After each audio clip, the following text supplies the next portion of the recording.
Hello and welcome to this little Spalluccipedia video. Another dive into sort of like the shady and shadowy world of my investigator paranormal, Sam Spallucci. Before I crack on and chat about the music teacher from St Edmund Campion High School in Lancaster, Abalone Morris, please give me a quick like and subscribe. That'd be absolutely marvellous.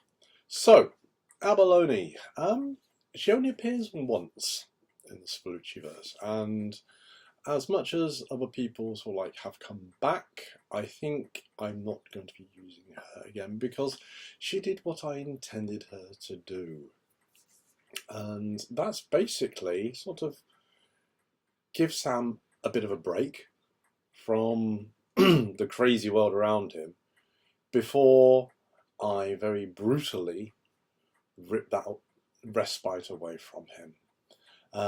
So yeah, quick background if you don't remember. Abalone was a music teacher at St Edmund Campion High School, worked under Lindsay Wetherington, the head teacher there. And Sam was investigating in Ghosts from the Past, where he re-encountered her, shall we say. She cropped up briefly before in the case of the paranoid poltergeist, very much this like a one-off side character. And Sam realised that he liked her, she obviously liked him, and they started to become romantically involved. And, you know, things sort of like escalated somewhat to the point where Sam sort of like decided to ask her out and went out for a meal. But Abalone had this other side to her life. She was part of Credete. She was part of Wallace's organisation, cult. And yeah, Wallace used that to A, get himself one of his 5 sacrifices, and B, just to really dig that knife into Sam. Before they could go any further, Abalone was called away from the meal. Next thing Sam knew, she was dead.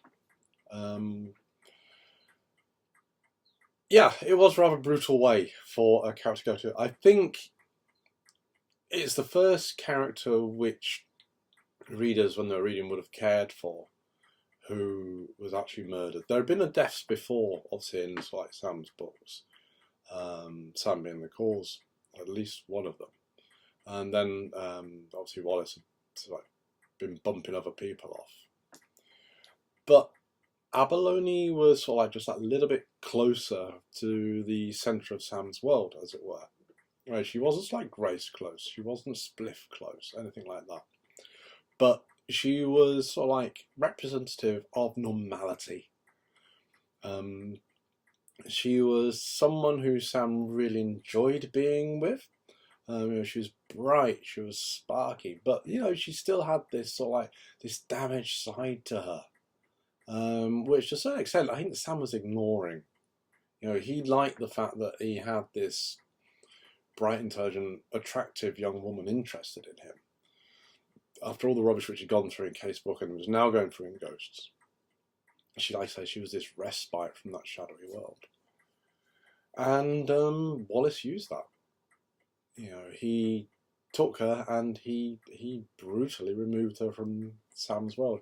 Now, the suicide in the bath, those of you who have read it will probably recognise it. Yes, it's Stanley's suicide, where he slits his wrists and scrawls "it" in his own blood on the side. I was a big fan of it as a teenager, and that's one of those scenes which had always stuck with me. And I was determined whenever I was going to be writing in the future, I would probably use something very similar to that. And that was my little homage. The idea that, again, you know, you have your happy normal life, which is then destroyed by a power you cannot prevent. In Stanley's case, he just couldn't, didn't want to comprehend it, couldn't do anything about it. It wasn't cowardice, it wasn't, you know, it was just that utter incomprehension. Couldn't categorise it. You know, his ardent bird watching and everything. So he liked to categorise. With Abalone, she had no control. Wallace, he'd brainwashed her, like he brainwashes everybody in Credete. Now, as quite often in my books, the characters are sort of based on real people.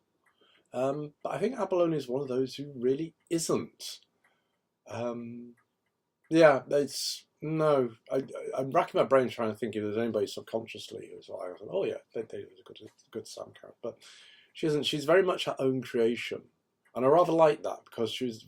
I think that reflected in her personality again. It's very fresh, very personable, and yeah, I just brutally murdered her, and you can't help but feel that that's like real. I don't know, setting up Sam's life. Can he ever have nice things? You know, these nice things come along and then for whatever reason, they just go away. At the time of recording this, it's actually get towards the end of March 2023. This video won't go live for probably a few months yet. And I have just finished writing the case of the remote retreat.